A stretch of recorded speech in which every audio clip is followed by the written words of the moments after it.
बच्चे ये ऑलराउंडर्स की टेस्ट सीरीज है आप लोगों के लिए जो एयरमैन एक्स ग्रुप या वाई ग्रुप के लिए जो भी आप एग्ज़ाम देते हो एग्ज़ाम सारा सीबीटी मोड में होता है यानी कंप्यूटर बेस्ड टेस्ट मोड में होता है ना।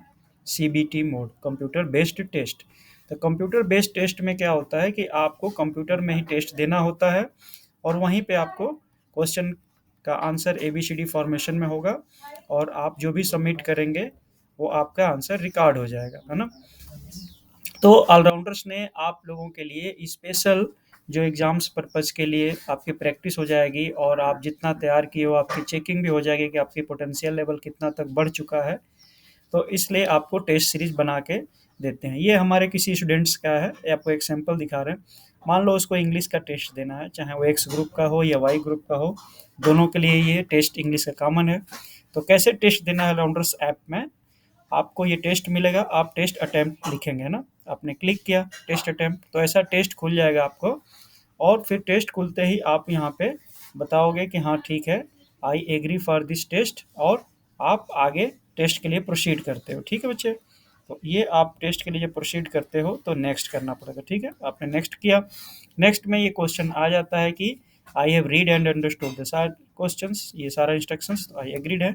ओके, आपका टेस्ट अब शुरू हो जाएगा। देखो अटेम्प्ट टेस्ट आ जाएगा, आप अटेम्प्ट टेस्ट शुरू करोगे, क्लिक करोगे, टेस्ट शुरू हो जाएगा। ये टेस्ट है आपका कि on the following paragraph carefully read this paragraph and give the questions, answer of this question. तो आप पैराग्राफ पढ़ोगे, आप पढ़ रहे हो ना, floods are not new to India and this subcontinent but in recent years. तो इस बेस पे आपको एक क्वेश्चन पूछा जाएगा है ना। तो ये क्वेश्चन है कि the problem of floods has been considered important recently because. तो आप इसको पढ़ के जो भी आपका आंसर लगता है आपको आंसर देना पड़ेगा। तो answer A B C D में से जो भी आपका सही है ना बच्चे, ये आपको स्क्रॉल बार से ऊपर नीचे करना होता है क्योंकि कभी कभी पैराग्राफ बड़ा आ जाता है, स्क्रीन में फिट नहीं होता है, तो इस तरह स्क्रॉल बार से एडजस्ट करना पड़ता है। तो आपने सारा जो भी आपने पढ़ के आंसर दिया होगा, मान लो मैं आंसर देता हूँ बी सही है तो बी क्लिक कर दूंगा। अब देखो यहाँ पे ग्रीन हो गया, यानी ये क्वेश्चन मैंने अटेम्प्ट कर लिया। फिर मान लो मुझे क्वेश्चन नंबर 2 पे जाना है, तो यहाँ से सेव एंड नेक्स्ट कर लूंगा, तो मैं नेक्स्ट क्वेश्चन पे चला जाऊंगा। या मैं मान लो डायरेक्ट ही क्वेश्चन नंबर 8 पे जाना चाहता हूँ तो क्वेश्चन नंबर 8 क्लिक करूंगा, क्वेश्चन नंबर 8 पे आ गया। ये बोल रहा है कि इसमें कौन सा प्रीपोजिशन लगेगा, प्लीज कम द बाथरूम। तो आपका आंसर है A on, B over, C at and D out. तो जो भी बच्चे आप करते हो, आपका जो भी इंग्लिश में आपने पढ़ा होगा, क्योंकि ऑलराउंडर क्लासेस तो आपको पता है सारा टेस्ट तब लेते हैं जब आपको सारा कुछ वो सिखा देते हैं बच्चे। ठीक है, तो सारा टेस्ट आपको जब सीख लेते हो तभी आपको ये देखो वार्निंग आ जाता है कि टेस्ट एग्जिट वार्निंग। यदि आप स्क्रीन को चेंज करके कुछ भी करोगे तो आपका टेस्ट बंद हो जाएगा, तो इसलिए वार्निंग भी हमें ध्यान से पढ़ना चाहिए। ठीक है बच्चे, तो ये कह रहा है कि आपको टेस्ट अभी दे रहे हो इसलिए बाहरी कोई चीज़ नहीं देखते। तो इसमें से जो भी आपने पढ़ा हुआ है आप इस टेस्ट के हिसाब से क्या लगेगा, मान लो मैं बी दे देता हूँ या ए दे देता हूँ या सी या डी, कोई भी जो जो भी ऑप्शन है आपने दिया और फिर आगे बढ़े। ऐसे करके आप सारे क्वेश्चंस पे न्यूमेरिकली जा सकते हो, सीक्वेंस वाइज में या जंप करके या कैसे भी। और सारा टेस्ट मान लो इसमें होता है एंटोनिम ऑफ प्रोटेक्ट्स, प्रोटेक्ट्स का एंटोनिम क्या है, तो आपने बच्चे जो भी पढ़ा होगा, क्योंकि ऑलराउंडर क्लासेस तो सारे सब्जेक्ट पढ़ाते हैं, चाहे आप इंग्लिश का टेस्ट होता है या रागा का टेस्ट होता है ग्रुप वाई के लिए, या फिर एक्स ग्रुप में मैथ्स का होता है, फिजिक्स का होता है, इंग्लिश का होता है, तो तीनों सारे सब्जेक्ट्स रेगुलर पढ़ाते हैं और पढ़ा के ही आपको टेस्ट लेते हैं।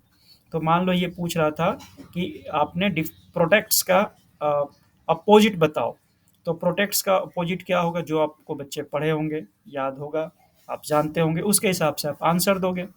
तो डिफेंड, डिप्राइव, डिजर्ट्स, डिवाइसेस, जो भी आपका बनता है, जो भी आपका बनता है, जो आपको समझ में आता है कि अपोजिट लिख रहा है तो आप अपोजिट लिखो।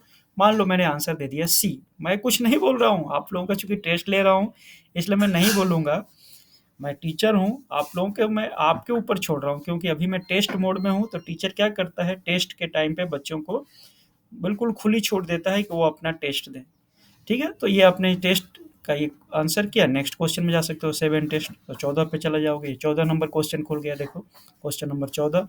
और फिर इस तरह आपसे पूछ रहा है कि सिनोनिम ऑफ फोस्टरिंग क्या होता है। जो भी आपने पढ़ा होगा, सेफगार्डिंग, नेग्लेक्टिंग, इग्नोरिंग, नर्चरिंग, ये ध्यान रखना कि सिनोनिम पूछ रहा है। पिछले क्वेश्चन में क्या पूछ रहा था, एंटोनिम पूछ रहा था, अपोजिट पूछ रहा था। जो भी आपको लगता है कि सही है आपके नॉलेज के हिसाब से, उस पे मान लो आपने ए कर दिया, तो कर दिया आपने, देखो यहाँ ग्रीन हो गया। नेक्स्ट क्वेश्चन पे जाना है, नेक्स्ट पे जाओ, या डायरेक्ट ही मान लो 20वां नंबर क्वेश्चन पे जाना चाहता हूँ, 20वां नंबर क्वेश्चन पे जाओ।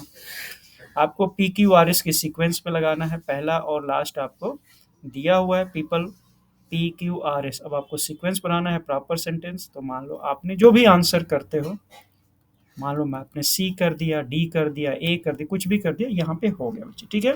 इस तरह सारे क्वेश्चंस 20 क्वेश्चंस होते हैं, आपने सारे क्वेश्चंस पे गए, जो आपको सही लग रहा है दिमाग में सही है वो किया, आपने नहीं किया, ये सारा कुछ। जो आपने क्वेश्चन छोड़ दिया है वो बिल्कुल वाइट दिखेगा, जो क्वेश्चन आपने पढ़ लिया है वो देखो यहाँ पे, पढ़ तो लिया है, नॉट आंसर्ड आपने किया, ये आंसर कर दिया, ये मार्क फॉर रिव्यू किया है, तो ये सारा आपको कलर चेंज होकर दिखता रहेगा। मान लो आपने क्वेश्चन नंबर 1 ही किया था और आप सोचते हो कि नहीं मेरे से वो गलती से हो गया, मुझे तो ये आंसर नंबर इसका ए सही होगा, तो ए कर दो, कोई बात नहीं, अब ए पे हो गया। तो इस तरह बच्चे आप सेव एंड नेक्स्ट करते सारा, कहीं से भी क्वेश्चन पे जा सकते हो, किसी क्वेश्चन पे आ सकते हो, फिर से रिव्यू कर सकते हो।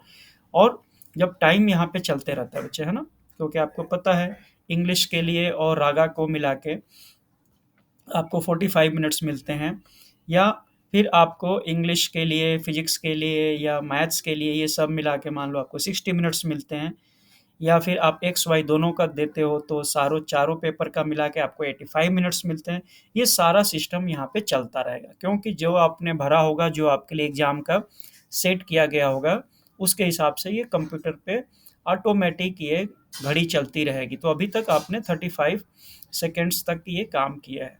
सही करते हो तो 1 मार्क्स प्लस मिलता है, गलत करते हो तो 0.25 नेगेटिव मिलता है।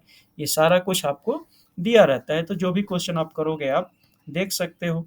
अब इसकी ब्यूटी क्या है, आपने क्वेश्चंस को, अब मान लो कि आपने सारा कर लिया, अब आपने क्वेश्चन को सबमिट करना चाहते हो, तो सबमिट टेस्ट करने जाएगा तो आपसे बोलेगा कि अभी आपके पास तो बहुत टाइम बचा हुआ है, आपने टोटल क्वेश्चन 20 है, आपने केवल भी 5 क्वेश्चन किए हैं, और अभी आपके पास इतना टाइम बचा हुआ है 14 मिनट का।